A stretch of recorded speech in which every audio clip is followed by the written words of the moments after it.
Morning, Trainiacs. I'm about 13 minutes away from having to start a ride with Cam Worf, I think Lucy Charles, and I'm like a kilometer from where we're starting, and it's taken me 20 minutes to get there because of this. Kailua is a very small, tiny little town, but this week it turns into a zoo. I'm never going to be able to catch up to them if they leave without me.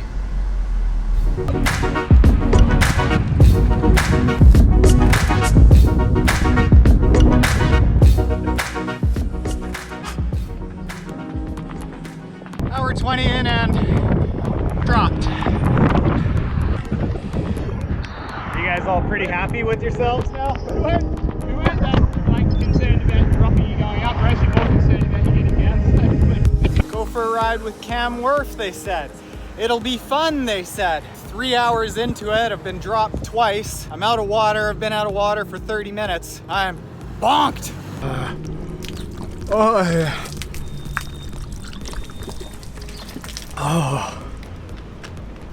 Oh, that's so much better. That too. So, as I've been here this week, for the first time in 4 trips here, I've actually been thinking, how would I actually train and prepare for this race that's different than any other races? And as I've looked it up and thought about the resources out there, a lot of what they say is like train for the heat, train to be super fit, train to prepare in the hills, the wind, the challenging conditions. And that's all they say. I mean, some people go into the sauna, but they don't give you specifics of like, how do you specifically train for this? I've been thinking about it a lot.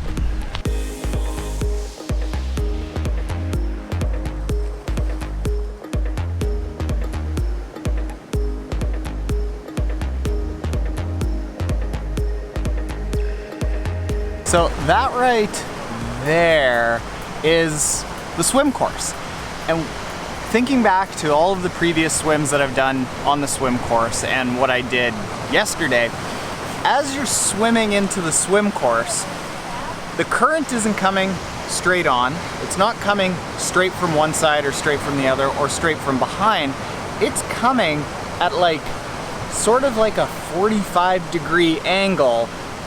And at the same time, the cadence of the waves is such, like it's just enough to really mess up your body, because as you're stable out here, your back end's getting thrown around. It's not like you just hit one wave that affects your body. It's like you're hitting a wave that affects your body up here, and then it transfers back through the body. It was tough. Now the 2 things that I'm thinking about that I think will alleviate that is, number 1, the longer amount of time you spend with your hand paused out front, like enter, pause, and then come back, that entire time is time that waves and current and everything can throw you around, and it's time that you're decelerating, and as that current's coming slightly into my face, the current is working its way into me, so I need to pick up my swim cadence. I'm around like a 68, 70 strokes per minute kind of swimmer is comfortable. I need to bring that up into the high 70s to get that stroke rate up. Second thing, and coincidentally this wasn't like the actual plan, but Master Spas is great for focusing on keeping my body really, really straight despite turbulence, because there's a little bit of turbulence in the Master Spas swim spa. Getting into that and just working on being dead straight despite turbulence, despite currents throwing me around, is going to help out there. I hope. Also related to the swim, I know that I'll have a damn good swim skin from Roka. Go to roka.com/Taren to enter the giveaway, where there are $2,000 over 3 prizes that you can win just by entering your email address, as they are sponsoring this Kona series.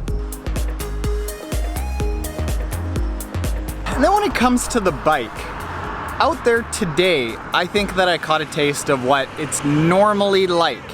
It was hot, it was hilly, it was windy. I mean, we're gonna get to all of the heat management stuff with nutrition and like where it really ends up catching you on the run.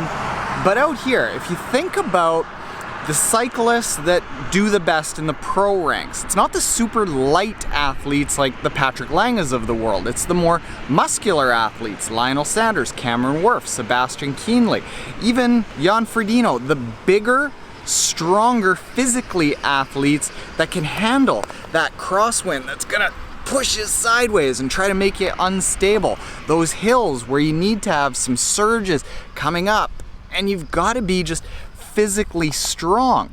So what I'm thinking about here is I'm a big believer in strength training, but making that a really important part of the training could be critical.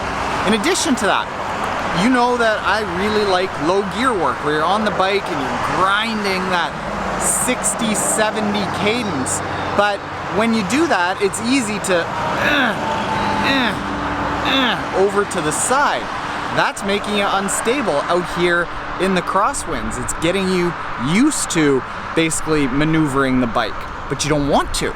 So instead, doing that low gear work and just focusing on being stationary so that you can tighten a core, you can stabilize your lower back, you can continue to put power through the pedals instead of power that way or that way. Then maybe even making a point of, during days that there are serious crosswinds out there, getting on out and doing some of the long runs, specifically on those heavy crosswind days.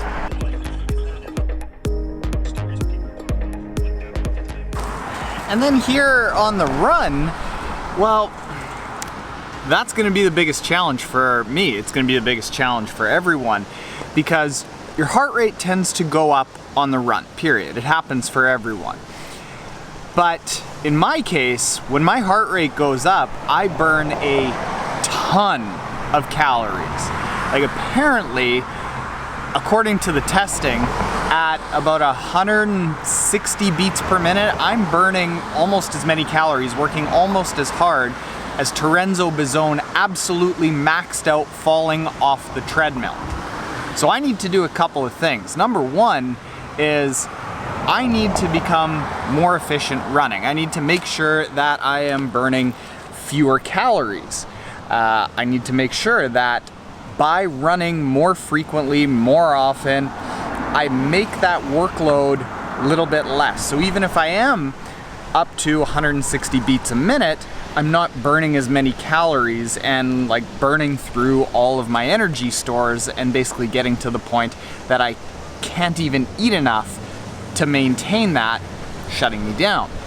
And then the second thing is that I need to increase my fat max, the heart rate at which I burn the most amount of fat, higher, so that as I increase my heart rate, I can still get a fair bit of calories from fat.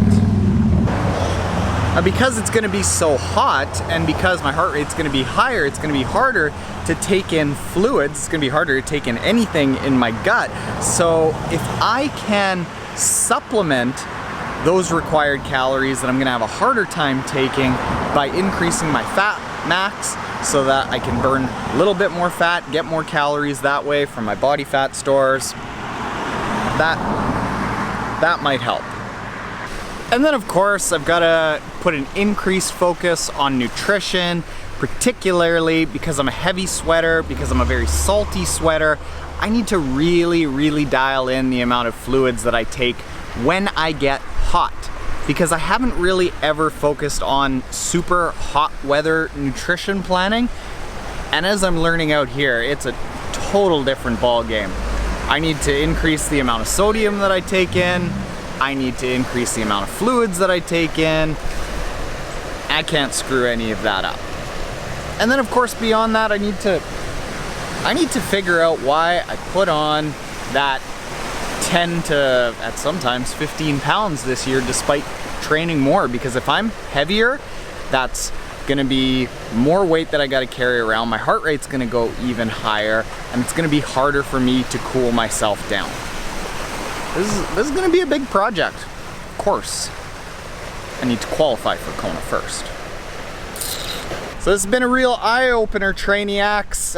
It's gonna be interesting, it's gonna be fun. I love figuring all these things out, and if you aren't already subscribed, hit that subscribe button below and follow along for the journey trying to get here and all the things that we have to figure out. And go to roka.com/Taren if you are subscribed and enter the Roka giveaway.